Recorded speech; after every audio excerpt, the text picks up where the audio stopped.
Masih kuat pundak mama. Siti isyaratkan optimis bakal bertemu Sawang lagi, kini gigih berjuang. Siti TKI curhat perjuangan dan lelahnya setelah ditinggal Sawang kembali ke Taiwan. Bak kangen dengan anak kandung, Siti kerap mengutarakan segala kerinduan dan keluh kesahnya pada Sawang. Bagaimana kabar terbaru Siti yang mengisyaratkan kangen Sawang?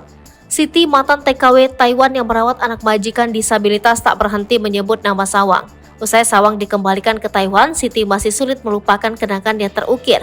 Meski kini Siti disibukkan dengan urusan bisnisnya, namun perempuan asal Karawang, Jawa Barat itu selalu menyelipkan nama Sawang. Di saat merasa lelah akan aktivitas yang dijalankan, Siti kerap mencurahkan isi hatinya ke media sosial TikTok. Terbaru, Siti mengaitkan perjuangannya berdagang dengan Sawang yang ada di Taiwan. Dalam postingan terbarunya di TikTok, Siti nampak lelah dan mengirim doa dengan Sawang. Dalam foto yang dibagikan, Siti nampak membagikan gambar Queen yang tengah tertidur dan pakaian dagangan yang terpajang.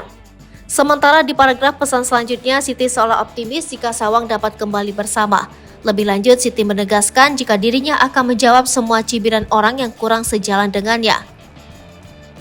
Giginya perjuangan Siti, mantan TKW demi bisa bertemu lagi dengan mantan anak majikan disabilitas Sawang. Kegigihan Siti untuk bertemu Sawang alias Ceming disorot. Siti begitu ngotot hingga rela banting tulang agar bisa mengumpulkan uang guna berangkat ke Taiwan. Wanita asal Karawang itu pantang menyerah kendati tak diperbolehkan menengok Sawang ke Taiwan.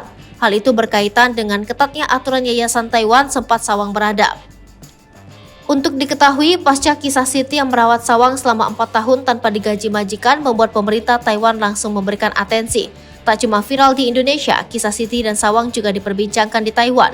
Katanya saat Sawang dideportasi oleh imigrasi Indonesia, pemerintah Taiwan bergerak cepat, yakni dengan mengambil Sawang ke yayasan rahasia mereka atas persetujuan kakak kandung Sawang, Long.